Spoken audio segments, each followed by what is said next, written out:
Good afternoon, all. CamelbackTrading.org coming to you this Friday afternoon, December 10th. We are looking at Window Trader's market profile of SPY IWM.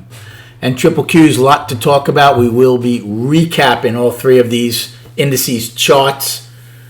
Thanks again for subscribing to the channel and the likes.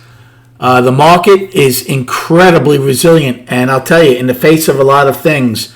First and foremost, everybody's anticipating this number. So we have the worst inflation in 39 years. And what do? We go up 1% almost in SPY. It seems like, look, the Fed was denying there was inflation for a while, right? When everybody knew it. Transitory, this and that. Now they're basically coming out and saying it over the last couple of times when they've been in their meetings and stuff. There is inflation. We know there's inflation, and the market's shrugging it off. I don't know how dangerous that is. I think it's pretty dangerous. I don't think it's going to affect us for the remainder of this year unless they really come out and say something drastic next Wednesday, the Fed. But going forward, my goodness, this market keeps putting the pressure on the Fed to continue coming through for them. And believe me, they're the only ones coming through for them, because there is no reason in the world that this market would be here if it wasn't for the liquidity being pumped into the market, and it's the only place to put your money. We go out with a price probe to the upside, so do Triple Qs. Russell ends flat. They flatline with a B shape. They did stretch their balance. They're now down on the daily. Again, we'll go over all the charts. Volume today, it's average, 72 million, so not bad. Good range again. $4.39. So we can't complain with the volume and the range we got. We're getting many opportunities. Only 3 destinations again to the upside remaining. Did a lot of trading today. Had a good day. Only lost on one short in D period. I took a short right off the bat. I told the room, right, and I said this in the video this morning. They like to front run previous day high and the overnight high. So I took a short against the overnight high, 472 puts in A, automatically reversed right before we got it. And by the way, we did not get out overnight high until late in the day in M period. And we took out both sides of the IB again. We've been doing that a lot lately. That's not common, but we've been doing it a lot lately. After that short, when we pulled back, I took it along against value high, with the higher value, and against the POC from yesterday. We just missed yesterday's POC. Those are 466 calls, and they did well. Then in C period, I took along against value low and half back when it pushed. We opened with higher value, then had overlap in the higher. I said initially I want the sellers to prove themselves. I didn't take the break of A on the short. I took a long, actually, the first time against value low and half back from yesterday, and did well with the 466s. Then again, when D period took out C's low, instead of taking the short, we were getting good distance. But I mentioned to the room, the volume was not heavy. The volume just wasn't heavy. So I took a long, again, the 465 calls against yesterday's low, and that worked. The only loss I had, now, when we had single prints in C, I started scalping some shorts then in D when we went back up. Did okay on a couple of them. Then I still had one. I was like, I'm not sure if they fill these signals, how much they're going to pop. They ended up doing that. I took the short off and lost on the last one. Nothing big, but took a loss. Then we started our game, grinding higher.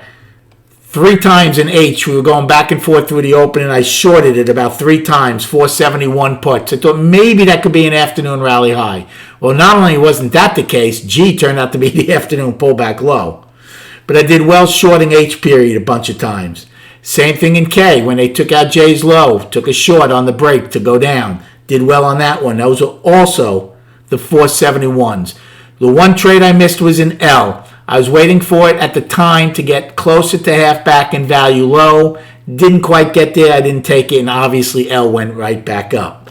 And then M period does what M period does, right? As they finish the day by probing higher. Now, destinations for Monday.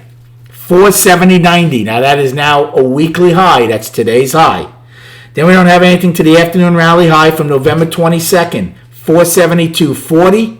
And then our all-time monthly high, 473.54 from November 22nd. And remember, if we do take out the all-time high, the possibility of an outside month up is then on the table. For the downside, we're using A's high as our price probe, 470.08. We were 10 wide once again. Now remember, we had wide POCs all week. Look at this. 468.81, 10 wide. So it's a little higher than the POCs we had earlier in the week. We also end up with higher value on the week, and we raised POC on the week. 467.94, G, afternoon pullback low. 466.51, today's low, and 466.14 was yesterday's low. And then below that, you have 464.35 daily low, and that gap, we never even got close to it, 460.79, 256-point gap. And don't forget, triple Qs also have that huge gap they didn't even come close to getting into. Remember, Russell filled their gap from the 7th. Now we're going to go to the charts because there's a lot of things happening here, especially on the other two. Okay, so we're going to start with Russell. The monthly's been an enigma, for lack of a better term, for this last year almost, right? We've stayed inside of March's range for forever, for 8 months. We explode out of it in November, only to come into it and December almost trade to the opposite end as we got down to 212.71. We missed the low by $5, and now we're basically smack back in the middle of it. So the monthly is pure balance. Look at the weekly, a little interesting. The weekly is still down, but we had an inside week. So this is going to be fairly important, how we come out of the inside week next week. If we take out last week's high, this week's high, obviously, we're back to balance. If we take out this week's low, we continue to one-time framing, but it is an inside week. And a lot of people will call this balance. I'm still going to call it down, or at least down to balance, okay? And then on the daily is down. We had gone up on Tuesday and Wednesday. Thursday put us into balance. Friday went down, so the daily's down. So you have a mixed bag in Russell. Monthly balance. Weekly is at least down to balance, and the daily is down. Triple Qs. And don't forget, right, they had an inside week, Russell. So did the Qs. Triple Qs are in a 2-month balance on the monthly. And again, now they're far away from their all-time high. Well, they're still $10 away from their all-time high. SPY isn't. So that's why we have a better chance for an outside month up right now. So balance on the monthly in Qs. Weekly, again, you can call it down to balance. I wouldn't call it pure balance, though, because we didn't stop the one-time framing down. We had an outside week down 2 weeks ago. We were down last week.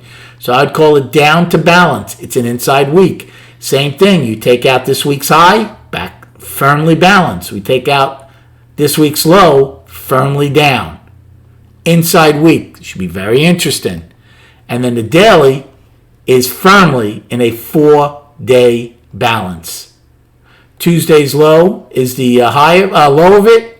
Thursday's high is the top of it. So monthly is balance, weekly is down to balance, daily is pure balance. Now look at triple Q, SPY and ES. And don't forget, SPY goes ex-dividend Friday next week, which is going to totally distort our profile from ES for a bunch of days. So here's the monthly. Balance. We have a chance to take out the all-time high. We're close to it. We'll see if that happens and if we can get an outside month up heading into 2022. Weekly.